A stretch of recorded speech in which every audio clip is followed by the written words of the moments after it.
الحمد لله الحمد لله نحمده ونستعينه ونستغفره ونعوذ بالله من شرور أنفسنا ومن سيئات أعمالنا من يهده الله فلا مضل له ومن يضلل فلا هادي له ونشهد أن لا إله إلا الله وحده لا شريك له ونشهد أن سيدنا وحبيبنا ومولانا محمدا عبده ورسوله الذي أرسله بالحق بشيرا ونذيرا وداعيا إلى الله بإذنه وسراجا وقمرا منيرا فقد قال الله تعالى في كلامه المجيد والفرقانه الحميد أعوذ بالله من الشيطان الرجيم بسم الله الرحمن الرحيم إن الله عنده علم الساعة وينزل الغيث ويعلم ما في الأرحام وقال رسول الله صلى الله عليه وسلم لا تقوم الساعة حتى يتقارب الزمان صدق الله العظيم وصدق رسوله النبي الكريم ونحن على ذلك لمن الشاهدين والشاكرين قالوا سبحانك لا علم لنا إلا ما علمتنا إنك أنت العليم الحكيم وقال تعالى في شان حبيبه ومحبوبه إن الله وملائكته يصلون على النبي يا أيها الذين آمنوا صلوا عليه وسلموا تسليما اللهم صل على سيدنا مولانا محمد وعلى آل سيدنا شفيعنا محمد اللهم صل على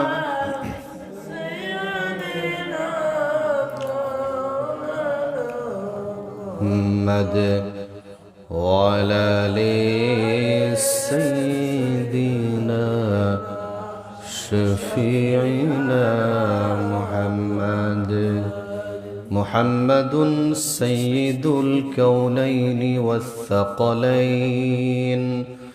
والفريقين من عرب ومن عجم اللهم صل على سيدنا مولانا محمد وعلى آل سيدنا شفيعنا محمد بلغ العلا بكماله كشف الدجى بجماله حسنت جميع خصاله صلوا عليه وآله الحمد لله মুআজ্জাজ মুহতারাম মুসাল্লিয়ান আযম মহান রব্বুল ইজ্জাত ওয়াল জালালের দরবারে লাখ কোটি শুকরিয়া আদায় করি যিনি আমাদেরকে অত্যন্ত ভালোবেসে মহব্বত করে পবিত্র সালাতুল জুমাতে জুমার সালাত আদায়ের উদ্দেশ্যে আল্লাহর ঘর মসজিদে আগে বাগে আসার বসার তৌফিক দান করলেন। এই জন্য সেই মহান মুনিবের দরবারে তার শিখানো ভাষায় কালিমাতুশ শুকরিয়া আদায় করছি, সকলেই পড়ি আলহামদুলিল্লাহ। দরুদ ও সালাম পেশ করি সর্বকালের সর্বযুগের সর্বশ্রেষ্ঠ মহামানব রাহমাতুল লিল আলামিন সাইয়্যিদুল মুরসালিন খাতামুন নবিয়্যিন মুহাম্মদ আরবি বিশ্বনবী জনাবে মুহাম্মদুর রাসূলুল্লাহ সাল্লাল্লাহু আলাইহি ওয়াসাল্লাম। প্রাণপ্রিয় মুসাল্লিয়ান ইকরাম, আমি আপনাদের সম্মুখে পবিত্র কোরআনুল কারীম থেকে একটি আয়াতে কারিমা তেলাওয়াত করেছি। রাসূল করিম সাল্লাল্লাহু আলাইহি ওয়াসাল্লামের অসংখ্য অগণিত হাদিস থেকে একটি হাদিস তেলাওয়াত করেছি। এই আয়াত এবং হাদিসকে সামনে রেখে আমলের নিয়াতে ইখলাসের সাথে কিছু আলোচনা শোনা এবং আমাদের জীবনে বাস্তবায়ন করার চেষ্টা করব। আল্লাহ সুবহানাহু ওয়া তাআলা আমাদের সকলকে সে তৌফিক দান করুক, সকলে পড়ি আমিন। প্রাণপ্রিয় মুসাল্লিয়ান ইকরাম, রজব মাস বিদায়ের পথে, একটি সম্মানিত মাস। নবী আলাইহিস সালাতু ওয়াস সালাম এই মাসে বেশি বেশি করে সওম পালন করতেন এবং গুনাহ থেকে বাঁচার জন্য আমাদেরকে বলা হয়েছে, বিশেষ করে নফসের উপর জুলুম করা যাবে না। মুফাসসিরিন ইকরামগণ নিজের নফসের উপর জুলুমের ব্যাপারে যত ধরনের অন্যায় পাপাচার যত কাজ আছে এই কাজগুলোকে বয়কট করে বেশি বেশি করে আমল করতে হবে। নামাজ, তাসবিহ, তাহলিল, দান, সাদকা। অন্য মাসে যদি আপনি 2 টাকা করেন, এই মাসে 10 টাকা, এরকম আস্তে আস্তে নিজেকে প্রিপেয়ার করা। রমজান মাস সামনে, সেই হিসাবে নবী আলাইহিস সালাতু ওয়াস সালাম যেমনটা দোয়াও করতেন হায়াতের জন্য, তেমনটা দান, সদকা, ইবাদত, বন্দেগী, রোজা সবকিছু নবীজি সাল্লাল্লাহু আলাইহি ওয়াসাল্লাম বাড়িয়ে দিতেন। তো আমাদেরকেও এই মাস বিদায়ের পথে সামনের মাসেও এই আমলগুলা জারি থাকবে। এগুলো আল্লাহ তাআলা আমাদেরকেও করার তৌফিক দান করুক, করি আমিন। প্রাণপ্রিয় মুসাল্লিয়ান ইকরাম, আমরা ধারাবাহিক যে আলোচনার ভিতরে ছিলাম, সেই আলোচনার ভিতর থেকে আয়াতে কারিমা এবং হাদিস তেলাওয়াত করেছি। সংক্ষিপ্ত সময়ের ভিতরে যতটুকু কথা বলা যায় আমরা এখান থেকে শিক্ষা গ্রহণ করে নিজেদের জীবনে বাস্তবায়ন করার চেষ্টা করব। কিয়ামতের আলামত অনেকগুলো অলরেডি আলোচনা হয়ে গেছে, এরপরে আরো কয়েকটা আলোচনা আছে। আর আলামতের তো শেষ বলতে অনেক আলামতই আছে। আমরা হাদিস থেকে, সহিহ হাদিস থেকে কিছু শুনে সেইটা আমাদের নিজেদের জীবনের সাথে মিলানোর চেষ্টা করি। আমরা অনেক সময় একটা কিছু যেটা ঘটা সম্ভব না, এরকম একটা কিছু ঘটলেই বলে ফেলি যেটা কিয়ামতের আলামত।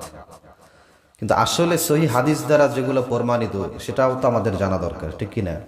সেই বিষয়গুলো যদি আমাদের জানা থাকে তাহলে আমরা এক্সাক্ট বলতে পারি যে এটাই কিয়ামতের আলামত।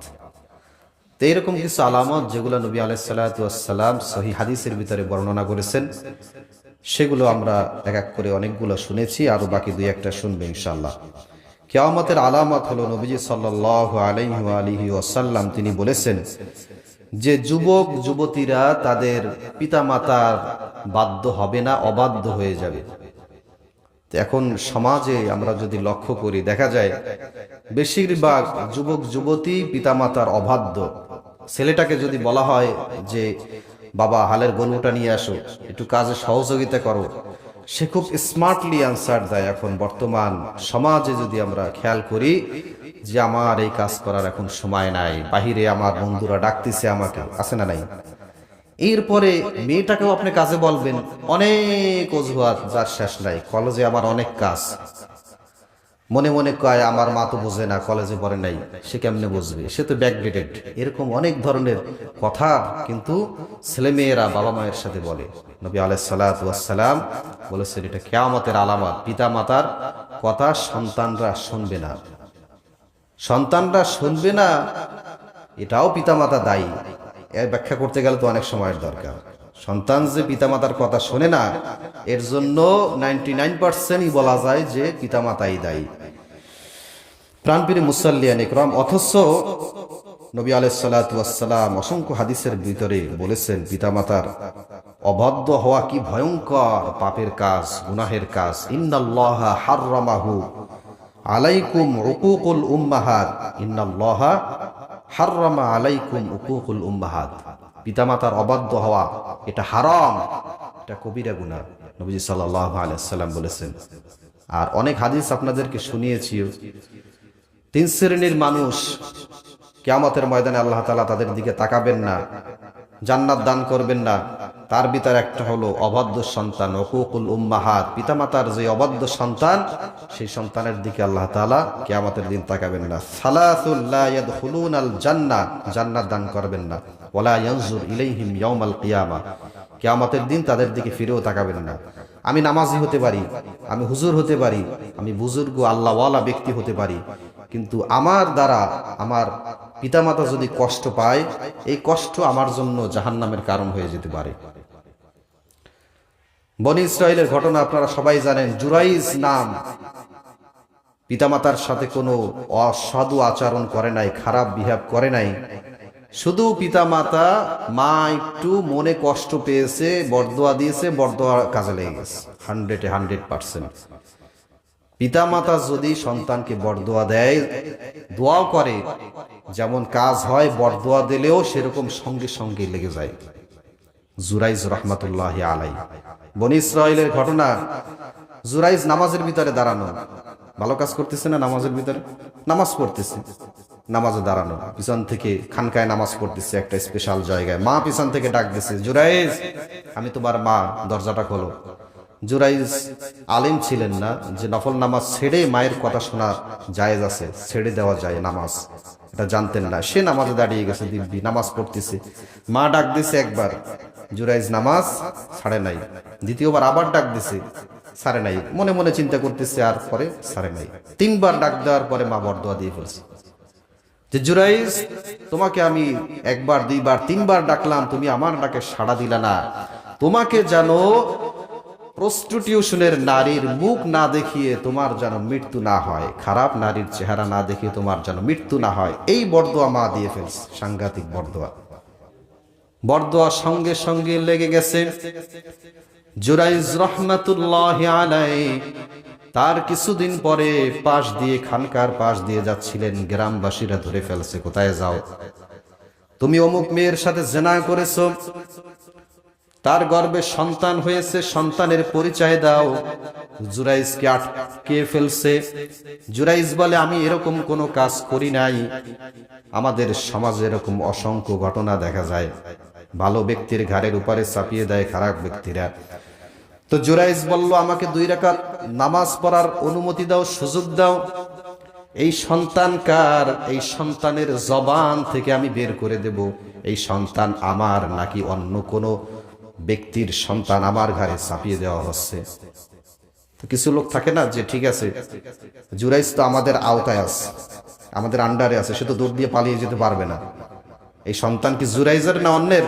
ও প্রমাণ দিবে, দেব, সুযোগ দেওয়া হবে, যাও নামাজ পড়ে আসো। জুরাইজের সুযোগ দেওয়া হলো, নামাজে দাঁড়িয়ে গেছে, নামাজ পড়ে আল্লাহর সাথে সম্পর্ক করলো। বললো আল্লাহ তুমি তো জানো এই সন্তান আসলে কার, আল্লাহ তুমি আমাকে রক্ষা করো, এই বিপদ থেকে আমাকে রক্ষা করো।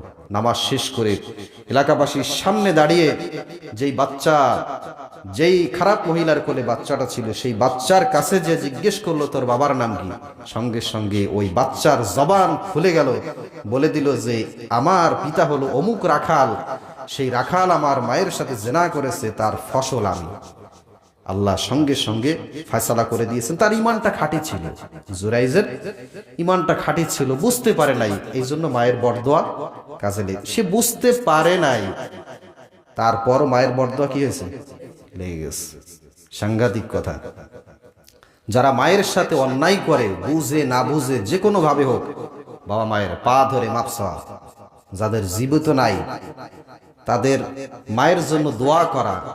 যদি মা জীবিত না থাকে, আপনি কার সেবা করবেন? হাদিসের ভিতরে আসছে, খালার সেবা করো। বাবা জীবিত নাই, চাচার সেবা করো, তাহলে তুমি একটা পার্সেন্টেজ সওয়াব পেয়ে যাবা, হাদিসের ভিতরে আসছে। এই জন্য আমরা যারা বাবা মা জীবিত আছে বড় ভাগ্যবান। বাবা মায়ের কাছে দোয়া চাওয়া, যাদের জীবিত নাই তাদের জন্য দোয়া করা। আল্লাহ তাআলা তৌফিক দান করে পড়ি আমিন। তো কিয়ামতের আলামত হলো অবাধ্য সন্তানের সংখ্যা বৃদ্ধি পাবে, আল্লাহ তাআলা হেফাজত করুক। এরপর একটি আলামত হলো মদ্যপান মানুষ হালাল মনে করবে। এটা কি হালাল না হারাম? হারাম। মদ্যপান হারাম, অথচ এটা আস্তে আস্তে আস্তে আস্তে মানুষ এমন ভাবে, ওই যে বলছিলাম যে গান বাজনা এমন হয়ে গেছে, এটারে হারামই মনে করে না, হালাল মনে করেই শোনে সবাই। ও যে নামাজি ব্যক্তি, হেও শোনে অনেক। আমাদের এ জায়গা না থাকলেও অন্য জায়গায় আছে, নামাজি ব্যক্তিও নামাজ পড়ে, ওদিকে গান বাজনাও অ্যাটেন্ড করে, কয় নামাজটা পড়ে আসি তারপর তোমাদের কনসার্টে আমি অ্যাটেন্ড করবো। এরকম আছে না লোকজন? ভালো ভালো লোকজন আছে।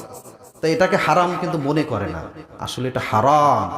ঠিক তেমনি মদ্যপান, এটা মানুষ আস্তে আস্তে হালাল মনে করবে। এই সংখ্যাটা এখন বেশি।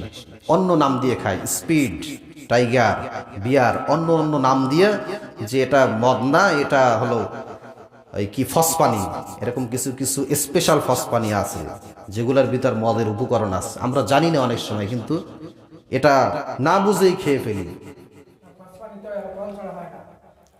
হয়তো এরকম অনেকগুলো বিষয় আছে যেগুলোর ভিতরে মদের উপকরণ থাকে। তো মদ্যপান মানুষ পানের সংখ্যা আস্তে আস্তে আস্তে আস্তে বৃদ্ধি পাবে, এটা কিয়ামতের আলামত। এরপরে কিয়ামতের আলামত হলো, নবী আলাইহিস সালাতু ওয়াস সালাম বলেন, লা তাকুমুস সাআতু হাত্তা ইয়াতাকারাবাজ জামান, যতক্ষণ না সময় সংকীর্ণ না হয়ে যাবে ততক্ষণ কিয়ামত হবে না। এখন সময় কি পরিমাণে সংক্ষেপ হয়ে গেছে, এটা যারা আগের জমানার মানুষ তারা অনেকটা উপলব্ধি করতে পারে। যে আগে আমরা অনেক কাজ বাজ করেছি, এখন দেখা যাচ্ছে যে একটু ঘুম থেকে উঠি, তার একটু পরে জোহরের নামাজ, আসর, মাগরিব শেষ, দিন শেষ, দিনের ভিতর কোনো বরকত নাই। সময় সংক্ষেপ হয়ে গেছে। কেমন সংক্ষেপ হয়েছে? হাদিসের ভিতরে আসছে, ফাতাকুনাস সানাতু কাশ-শাহর, একটি বছর হবে একটি মাসের মতো। নবী আলাইহিস সালাতু ওয়াস সালাম বলেন, ওয়ায়াকুনাশ শাহরু কাল জুমআ, আর একটি মাস হবে একটি সপ্তাহের মতো। ওয়াতাকুনাল জুমআতু কাল ইয়াউম, আর একটা সপ্তাহ হবে একটা দিনের মতো। এরপরে বলেন, ওয়ায়াকুনাল ইয়াউমু কাস-সা, আর একটা দিন হবে একটা ঘন্টার মতো। নবী আলাইহিস সালাতু ওয়াস সালাম যে ভবিষ্যৎবাণীগুলো দিছে, এখন দেখেন না, একটু চিন্তা করে আসলে, যে একটা সপ্তাহ পর আর একটা সপ্তাহ যে জুমা চলে আসে, কি দ্রুত চলে আসে, এটা আসলে বোঝানোই যায় না যে কি তাড়াতাড়ি চলে আসে। গত রমজান গেছে, এই রমজান যে চলে আসলো, তা মনে হচ্ছে না যে অল্প কিছুদিন আগে, এক মাস আগে মনে হয় যেন রমজান পার করছে, এতটা দ্রুত চলে আসছে। আমার এই অল্প বয়সে, 30 বছর বয়সে আমি রমজানে তারাবি পড়াইছি চট্টগ্রামে, সেই 2014 সালের আগে। তো তখন এক বছর নামাজ পড়ানোর পর পরের বছর যে নামাজ পড়াইতে যাইতাম, তা মনে হতো যে অনেক লম্বা সময় পরে আমি যাচ্ছি আবার চট্টগ্রাম, অনেক পর, 2-3 বছর হয়ে গেছে মনে হয়। সেই তুলনায় এখন মনে হচ্ছে যে একটা মাস পরে আবার মনে হয় রমজান পাচ্ছে। নবী আলাইহিস সালাতু ওয়াস সালাম বলেন যে একটা বছর একটা মাসের মতো মনে হবে। তার মানে কি? এর ব্যাখ্যা তাফসীরের ভিতরে আসছে যে সময়ের বরকত কমে যাবে, আস্তে আস্তে কি হবে, সময়ের বরকত থাকবে না, সময়ের বরকত কমে যাবে। এর জন্য মানুষ এক অংশেও দায়ী। কিরকম? দেখবেন এই শেষ জামানার মানুষের ভিতরে ফজরের নামাজ পড়ে কাজে যায়, এরকম সংখ্যা কম না বেশি? ফজরের পরে সাথে সাথে ঘুম যায়, এই সংখ্যাটা বেশি। সময় বরকত হবে কি করে? ফজরের সাথে সাথে ঘুমিয়ে গেল, সারা দিনের ভিতরে তো অর্ধেক সময় 10টা পর্যন্ত সময় নষ্ট করে ফেলে। এই যে ঘুমায়, এবার রাত্রে কি করে? বেশি রাত পর্যন্ত জাগে। আর জাগাটাও ইবাদত বন্দিগির ভিতরে যদি জাগতো তাহলে মনে হতো যে অনেক সময় আমি পার করেছি, কিন্তু সেরকম তো জাগে না। কি করে? গোল মিটিং, লম্বা মিটিং, মোবাইলের মিটিং, গেমস ইত্যাদি ইত্যাদি দিয়ে সময় কিভাবে যে চলে যায় টেরই পাওয়া যায় না। আর যখন মসজিদে আসবেন তখন দেখবেন যে সময় যাচ্ছে না। যারা ইমানদার আল্লাহওয়ালা তাদের কথা ভিন্ন। ম্যাক্সিমাম মানুষের বেলা এটা হয় যে মসজিদে আসার পরে কি এত সময় হয়ে গেছে, সময় তো যাচ্ছে না, আসছি 10 মিনিট, অথচ মনে মনে চিন্তা করতেছে ঢুকলাম তো মনে হচ্ছে 1 ঘন্টা হয়ে গেছে। এইরকম চিন্তা ভাবনা ভিতরে চলে আসে। আল্লামা ইবনে হাজার আসকালানী রহমাতুল্লাহ আলাইহি তিনি বলেছেন যে আগের যুগে এটা মনে হতো না। তার রিসার্চ তাফসীর কারক তিনি বলেন যে আগের যুগে এটা মনে হতো না, কিন্তু বর্তমান যুগে আস্তে আস্তে এটা মনে হচ্ছে। এবং অন্যান্য ওলামা ইকরামগণ ব্যাখ্যায় লিখেছেন যে ইমাম মাহদী আলাইহিস সালাতু ওয়াস সালাম তার জামানায় সুখ শান্তি এত পরিমাণ বিরাজ করবে যে সেই সময়টাও সময় একদম সংক্ষেপ মনে হবে। যখন মানুষ খুব আনন্দের ভিতরে থাকে সময় তাড়াতাড়ি যায় নাকি দেরিতে যায়? খুব দ্রুত চলে যায় না সময়? তো ইমাম মাহদী আলাইহিস সালাতু ওয়াস সালামের সময় এরকম একটা অবস্থা তৈরি হবে যেটা এখন আছে তার চেয়েও আরো দ্রুত সময় চলে যাবে, মানুষ টেরও পাবে না। তো কিয়ামতের আলামত হলো সময় দ্রুত চলে যাবে। প্রাণপ্রিয় মুসাল্লিয়ান ইকরাম, এখান থেকে একটা হাদিস নেন। নবী আলাইহিস সালাতু ওয়াস সালাম বলেন, ইবনে মাসউদ রাদিয়াল্লাহু তাআলা আনহু বর্ণনা করেন, খেয়াল করেন ভালো করে। ক্বালা রাসূলুল্লাহ সাল্লাল্লাহু আলাইহি ওয়াসাল্লাম লা তাজুলু কদামা ইবনে আদম। হাসরের ময়দানে নবীজি বলেন 5টা প্রশ্নের উত্তর দেওয়া ছাড়া কোনো ব্যক্তি হাসরের মাঠ থেকে পা সরাতে পারবে না। ইলা কদামি আদম, কোনো আদম সন্তান তার পা লড়াতে পারবে না 5টি প্রশ্নের জবাব দেওয়া ছাড়া। 1 নম্বরে হলো আন উমরিহি ফিমা আফনা, তোমার জীবনের হায়াত তুমি কোন কাজে ব্যয় করেছো? মসজিদে বয়ান শুনে সময় অতিবাহিত করেছো, হজের ময়দানে আলোচনা শুনে তোমার সময় ব্যয় করেছো, মানুষকে দাওয়াত দিয়ে ভালো কথা বলে সময় ব্যয় করেছো, এগুলা কাউন্ট হবে না? হবে, কাউন্ট হবে, সবগুলো কাউন্ট হবে। আপনি এক জায়গায় বসেছেন, 2 জন ব্যক্তির সঙ্গে ভালো কথা বলেছেন, দিনই দাওয়াত দিয়েছেন, এই সময় কিন্তু কাউন্ট হবে। আপনি হজের ময়দানে ঘন্টার পর ঘন্টা আলোচনা শুনেছেন, প্রত্যেক সপ্তাহে জুমার বয়ান কান খাড়া করে শুনেছেন, সময় কিন্তু কাউন্ট হচ্ছে। আপনি মসজিদে না এসে দোকানে বসে বসে চায়ের আড্ডায় বসে বসে গীবত করেছেন, এই সময়ও কিন্তু কাউন্ট হবে। আপনি মুখ থেকে জবান থেকে যা বলেছেন, আপনার হায়াতের জিন্দিগি কিভাবে আপনি ব্যয় করেছেন, এই সময় কিন্তু কাউন্ট হচ্ছে। আল্লাহর কাছে জবাব দিতে হবে। নবী আলাইহিস সালাতু ওয়াস সালাম বলেছেন 1 নাম্বার তোমার হায়াত কিভাবে তুমি অতিবাহিত করেছো, জবাব দাও। এই জবাব আল্লাহর কাছে দেওয়া লাগবে। আন উমরিহি ফিমা আফনা, এই হায়াতটা ভালো কাজে ব্যয় করেছি কিনা আমি, নাকি অসুস্থ রাজনীতির পিছনে আমার সারাটা জীবন বিলিয়ে দিয়েছি। এরকম অসংখ্য মানুষ পাওয়া যাবে যে কিছু সম্পদ টাকা পয়সার বিনিময়ে সামান্য বেশিও না, রাজনীতির পিছনে ঘুরতে ঘুরতে ঘন্টার পর ঘন্টা না, মাসের পর মাস না, বছরের পর বছর পিছনে পিছনে দৌড়ায়। এই যে সময়গুলো আপনি ব্যয় করলেন, এই সময়ের কিন্তু হিসাব আল্লাহর কাছে কিয়ামতের ময়দানে দেওয়া লাগবে। আবার ভালো কাজ করলেও সেইটাও আপনি আল্লাহর কাছে দিতে পারবেন। 1 নাম্বার হায়াত কিভাবে তুমি অতিবাহিত করেছো। নবী আলাইহিস সালাতু ওয়াস সালাম বলেন ওয়ান শাবাবিহি ফিমা আবলা, 2 নম্বরে বলেন যৌবন কাল কোন পথে তুমি ব্যয় করেছো, যৌবনের শক্তিটা তুমি কোন কাজে ব্যয় করেছো। ওই যে বললাম কিছু মানুষ আছে সমানে বিভিন্ন জায়গায় সময় নষ্ট করে, চায়ের আড্ডায়, শুধুমাত্র বিভিন্ন জুয়া, খেলাধুলা, আড্ডা, রাজনীতি এবং অশ্লীল কাজ। যুবক বয়সের যৌবনটা তুমি ইসলামের জন্য ভালো কাজে ব্যয় করেছো কিনা, নাকি খারাপ কাজে ব্যয় করেছো, হিসাব দাও। এই যৌবনকালের হিসাব দেওয়া লাগবে। নবী আলাইহিস সালাতু ওয়াস সালাম বলেন 2 নম্বর গেল। এরপর নবীজি বলেন ওয়ান মালিহি, তোমার সম্পদ তুমি কোন খাতে ব্যয় করেছো, ভালো খাতে ব্যয় করেছো নাকি খারাপ কাজে ব্যয় করেছো। সম্পদশালীর তো অভাব নাই, অনেক সম্পদশালী আছে। সবার সম্পদ কি ভালো কাজে ব্যয় হয়? সবার সম্পদ কিন্তু ভালো কাজে ব্যয় হয় না। দেখবেন অসংখ্য বড়লোক মানুষ এক জায়গা বসলে চায়ের আড্ডায় সেখানে 5 লাখ খরচ হয়ে যায়, কিন্তু যদি বলা হয় যে মসজিদে 5 খান সিমেন্ট দেন, বলবে 1 খান দিতে রাজি। তাও লোক চক্ষুর মানুষের সামনে আমি অমুক ব্যক্তি, না দিলে কেমন হয়ে যায়।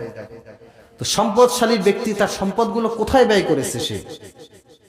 যারা গরিব তারা ভেস্তে আগে যাবে না বড়লোক যারা তারা আগে যাবে?